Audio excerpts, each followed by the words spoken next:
Poor Things is the new film from Yorgos Lanthimos, the same guy who brought us films like The Killing of a Sacred Deer, The Favorite, and The Lobster. And it stars Emma Stone, Mark Ruffalo, Gerard Carmichael, Willem Dafoe, and Rami Youssef. And this movie is the incredible tale about the fantastical evolution of Bella Baxter, a young woman brought back to life by the brilliant and unorthodox scientist, Dr. Godwin Baxter. Just to get this out of the way at the start, I'm not the biggest fan of Yorgos Lanthimos as a director. His past films just haven't really worked for me. They're very weird and off-putting, and usually I like really weird and off-putting movies. But his are in such a way that they just don't really connect with me. I thought The Favorite was all right. This is definitely just a matter of personal preference because his films are undeniably really well made. It's just that of his past work that I've seen, none of them have really resonated with me. But upon watching this movie for the first time, I think this may have converted me into a Lanthimos fan because I absolutely love this movie.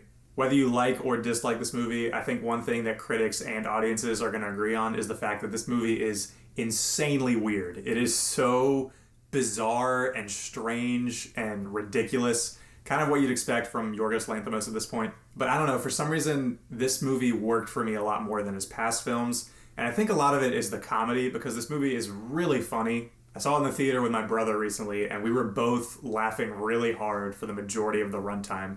The movie definitely has its messages about life and growing older and learning new things about the world and how it works and that kind of thing.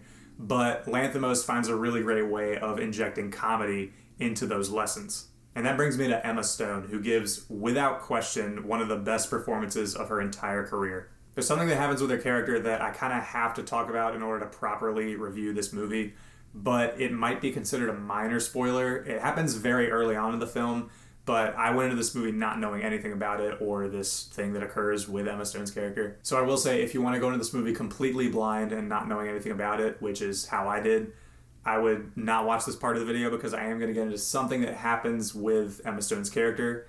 Granted, it does happen early on in the film, but I feel like I should just warn you in case you don't want to know anything about the film. Essentially, in the opening of the film, her character jumps off a bridge and dies, but at that time she was pregnant with a child, and Willem Dafoe's character, who plays kind of a mad scientist person, takes the baby out of her and transplants the baby's brain into her head.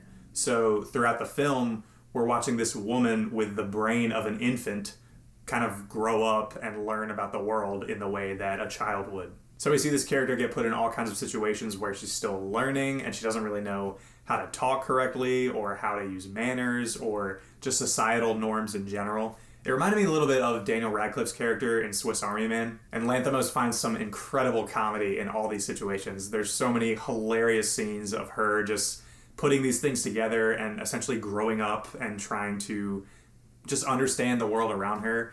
And that's part of why I think Emma Stone is definitely one of the brightest spots of this film. She was just so committed to this character, just her mannerisms and physically what she's doing on screen.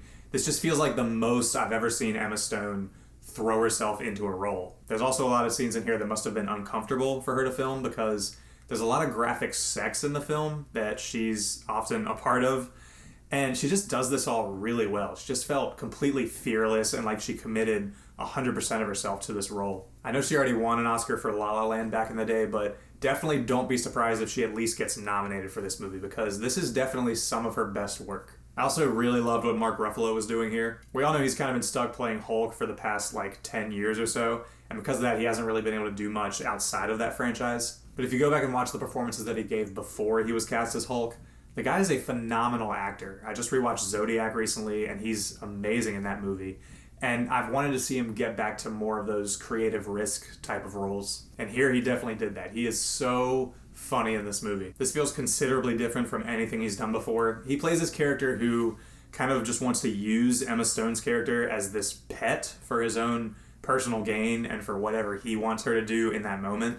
But as the story goes on and Emma Stone's character gets more independent and learns how to navigate the world on her own, he realizes that he can't control her in the way that he wants to. And from that point on, he just kind of turns into this pathetic, hopeless man. And he plays this all really well and shows off his terrific comedic chops. There were multiple occasions during the movie where just his line delivery alone had me like belly laughing in the theater. This movie also looks gorgeous. It has such a unique visual style. It was shot on film. And something that I also really appreciated about it was that there's a great emphasis on real sets and locations and practical backdrops. I don't know if this is the case or not, but it seems like they used matte paintings for some of these backgrounds, and I was delighted to see that in a film released in 2023. If you're into classic horror movies, then you'll definitely be into a lot of what this movie's doing aesthetically. Willem Dafoe's character looks like something ripped straight out of Frankenstein. And there's definitely a lot of imagery and visual cues that harken back to classic horror stories like Frankenstein. And just, again, going back to it, this movie feels so singular and unique in its approach. And I was so happy to see a movie like this in 2023. I got the same feeling watching this film in the theater that I do when I watch movies from Ari Aster or David Lowery or Robert Eggers.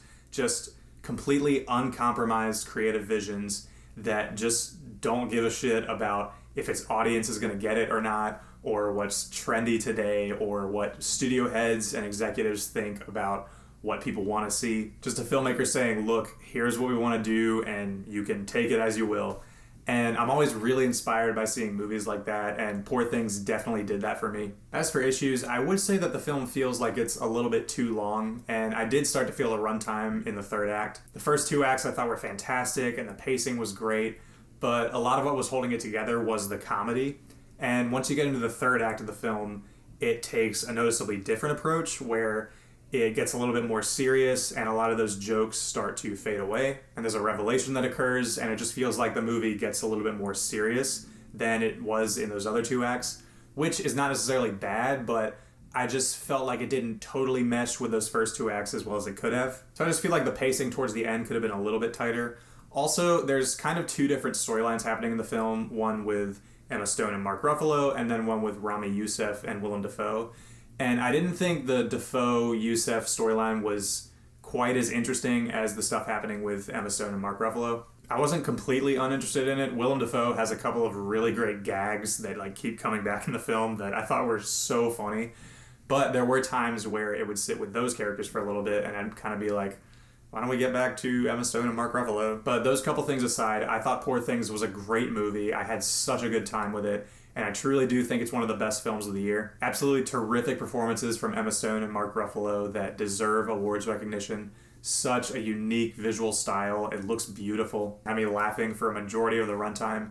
But it also has some really interesting things to say about growing up and getting older and how we perceive things as we move through time. And I say all this as someone who hasn't really enjoyed Yorgos Lanthimos' past work, so this really does mean something. I highly recommend you go and check out Poor Things. It's such a great time, and if you like weird, offbeat, creative visions, it's definitely worth seeing. So please go out and support it while it's in theaters, because I hope we get more movies like this in the future. All right, everybody, so those are my thoughts on Poor Things. Thank you so much for watching this review. I really do appreciate it. Have you seen the film? What did you think about it? Let me know in the comments below. Also, what are your thoughts on Yorgos Lanthimos? I haven't really liked him in the past, but now I'm kind of warming up to him. Look forward to more videos very soon. I'm hoping to get a couple more reviews out, and then at the end of the year, of course, I'm going to do my best of 2023 video. I'm really excited to talk about all those films, so you can look forward to those. Also, be sure to subscribe if you want to see more videos like this, and as always, thanks for watching, and I'll see you next time.